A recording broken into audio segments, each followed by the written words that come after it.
جب اللہ نے اصحاب کہف کو 309 سال کے بعد نیند سے اٹھایا اور انہوں نے آپس میں بات کرتے ہوئے کہا ہم اس غار میں ایک دن یا اس سے کچھ کم حصہ رہے ہوں گے، پھر انہوں نے ایک کو چاندی کا سکہ دیا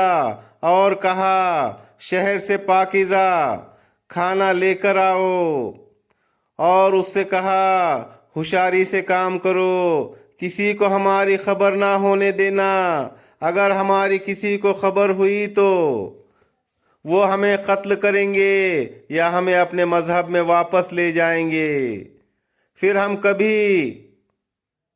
کامیاب نہیں ہوں گے۔ جب اس شخص نے کھانا لے کر چاندی کا سکہ دکاندار کو دیا اور دکاندار نے کہا اگر یہ خزانے میں تم نے مجھے حصہ نہیں دیا تو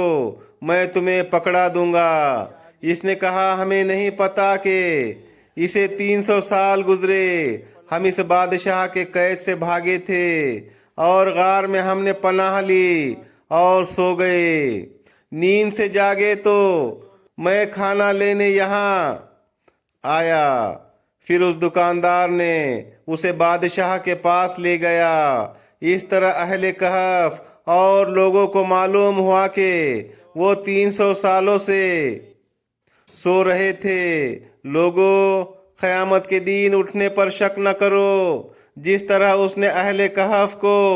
309 سال کے بعد اٹھایا، اسی طرح وہ قیامت کے دن انسانوں کو اٹھائے گا اور وہ کہیں گے ایک دن یا اس سے کم حصہ ہم دنیا میں رہے۔